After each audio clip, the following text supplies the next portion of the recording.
So dear students, today we will discuss about Indian Accounting Standard 114, IND AS 114.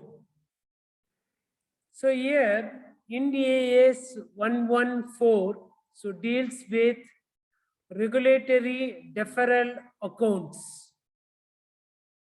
Do you have any idea about regulatory deferral accounts?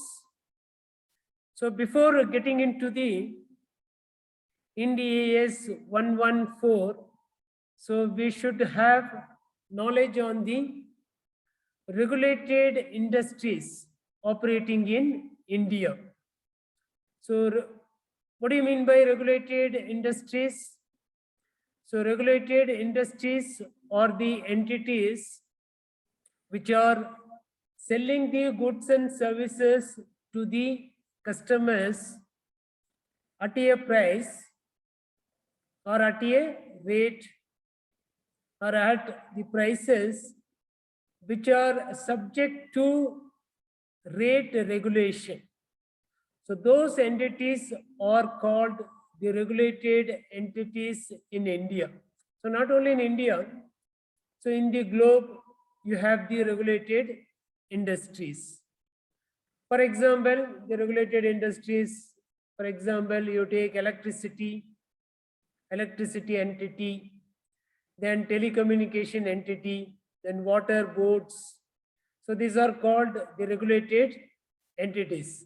So these entities will be selling the goods and services to the customers at a rate or at a prices, so which are subject to the rate regulation by the regulatory bodies operating in India. So for example, if you take the electricity charges, okay, electricity charges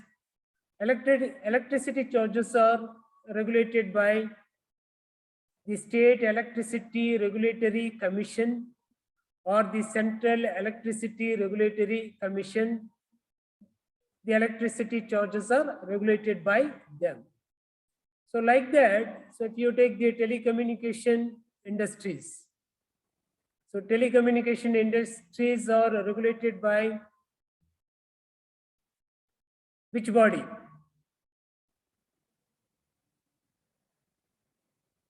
Telecommunication industries are regulated by which body?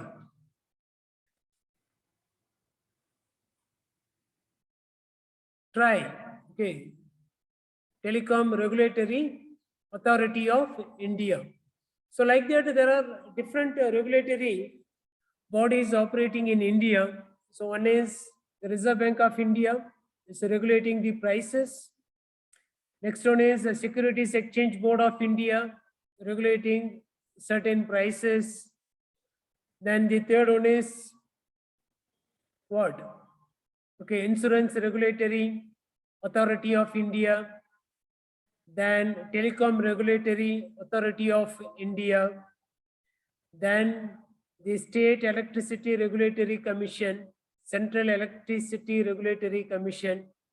So these two commissions are regulating the electricity prices charged to household people. So all these accounts, okay, so all these industries, that is the regulated industries and the rate regulated activities, the rate regulated industries are covered in Indian Accounting Standards 114. Okay, Indian Accounting Standards 114. So what do you mean by the regulatory deferral account balance? So that is very, very important. The regulatory deferral account balance. So it is an amount of income or it is an amount of expense, but that is not recognized. Okay, that amount, which one? The regulatory deferral account balance. Regulatory deferral account balance. It is an amount of income or it is an amount of expense, but that is not recognized. That is not recognized as an asset or the liability, an asset or the liability as per the old accounting standards. Okay, as per the what old accounting standards. But these items qualify to be deferred. Okay, qualify to be deferred and to be included in the financial statements of the company. So that is called the regulatory deferral accounts. So because of the rate regulation, the amount of an expense, the amount of an income is not recognized as an asset or as a liability as per the other accounting standards. But these accounts qualify to be deferred, means to be what? To be included in the financial statements of the company in future. Okay, so that is all about the regulatory deferral accounts balance.